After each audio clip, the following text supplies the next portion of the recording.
मामले में लगातार कार्रवाई की जा रही है, एक के बाद एक दोषी के तहत बड़ी कार्रवाई करने में आगे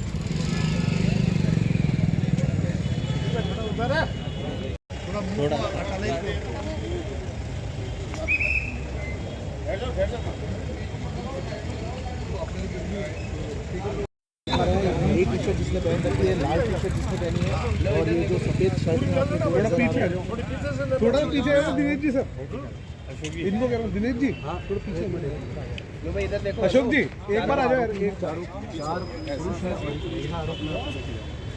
ये क्या नाम है भैया का, भास्कर वाले, थोड़ा मोबाइल आ रहा है।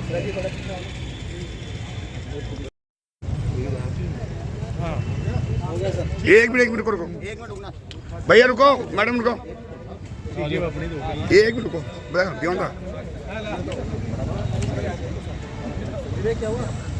नमस्कार दोस्तों, हम संजय बरगार देख रहे हैं। बात आपकी देख सकते हैं, नशे के बड़े कारोबारी को पुलिस ने गिरफ्तार किया है और एक अहम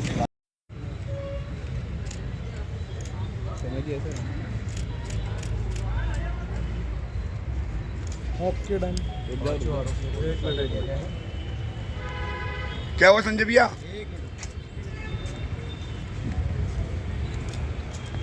दो 2024 की एमसीसी लागू हो चुकी है और वैसे भी पुलिस के द्वारा जो है मादक पदार्थों की धरपकड़ की जाती रही है। मुखबिर खास से सूचना मिली कि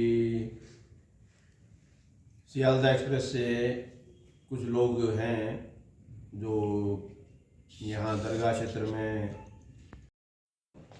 जिस पर डीएसटी टीम एक्टिव हुई और एसएचओ क्लॉक टावर और जो हमारे अधिकारी हैं एडिशनल एसपी सिटी और सीओ दरगाह, इन सबको एक्टिवेट किया। और जब ये ट्रेन पैकिंग करके लाते हैं, इनकी जो है बाकायदा जो है 1-1 किलो की पैकिंग होती है, 500-500 ग्राम की पैकिंग होती है। उसको बैग्स में अलग अलग, क्योंकि ये हल्का ही होता है, ज़्यादा वजन नहीं होता है, तो इसको अलग अलग लोगों ने बांट के आपस में अपने बैग्स में सेट किया होता है। सर क्या मामला है और किन को गिरफ्तार किया? जैसा कि आपको विदित है कि अभी लोकसभा चुनाव 2024 की एमसीसी लागू हो चुकी है और वैसे भी पुलिस के द्वारा जो है मादक पदार्थों की धरपकड़ की जाती रही है।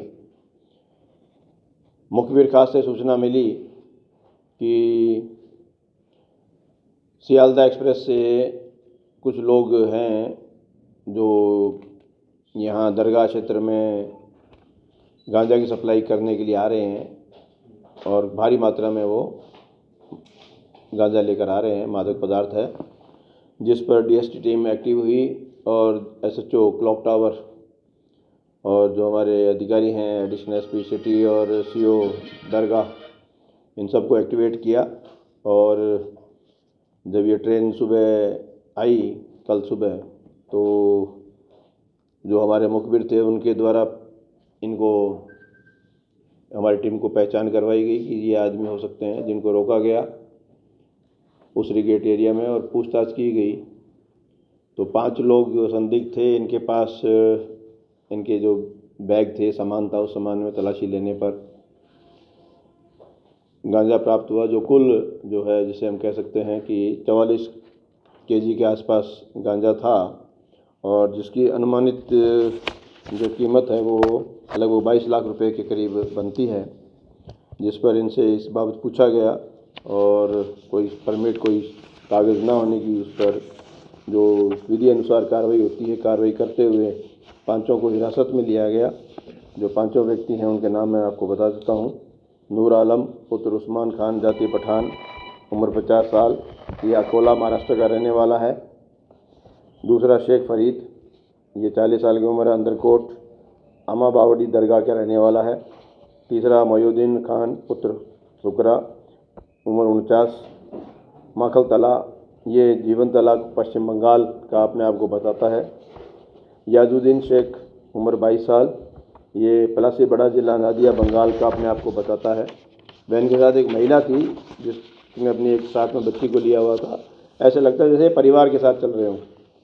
श्रीमती पारुल बेगम, पत्नी श्री शेख फरीद, 35 साल उम्र, ये आमा बावड़ी पुलिस दरगाह एरिया में रहने वाली है।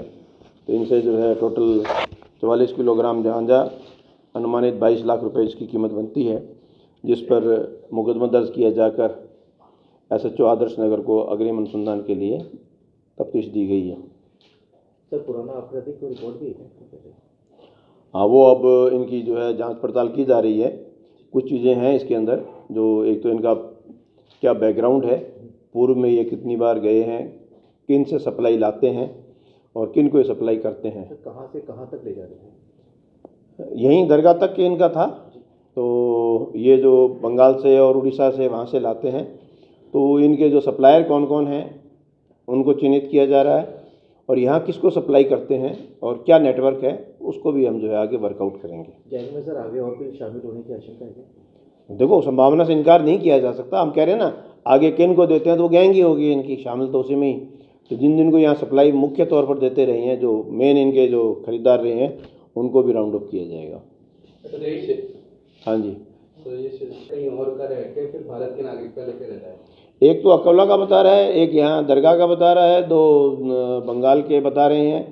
तो सबकी वल्दियत इन सुकूनत तस्दीक की जाएगी और संबंधित जो भी थाना क्षेत्र है वहाँ से इनकी और डिटेल और रिकॉर्ड लिया जाएगा, और हमारा जो क्राइम का सॉफ्टवेयर है ICGS, उस पर भी जो है इनकी पड़ताल की जाएगी। बात चल रही है जो फरीद आमाबाव का रहने वाला, सर सबसे ज़्यादा नशे वहीं बिकता है सर। इसमें हम दिखवाएंगे कि इसीलिए हम कह रहे हैं कि मुख्य खेप पकड़ी गई है, और आगे किसको ये सप्लाई कर रहे हैं, इनके आगे खरीदार कौन कौन है, जो फुट नीचे वाले, वो पूरी चेन ही वर्कआउट की जाएगी। ये सर ट्रेन से ला रहे थे, तो रेलवे स्टेशन पर से लेकर कोई कार्रवाई नहीं हुई, सीधे ट्रेन से स्टेशन? देखिए, उसके बारे में मैं कुछ नहीं कह सकता। हमें तो जो सूचना मिली थी, तो अगर उनके द्वारा होती तो वो पकड़ लेते।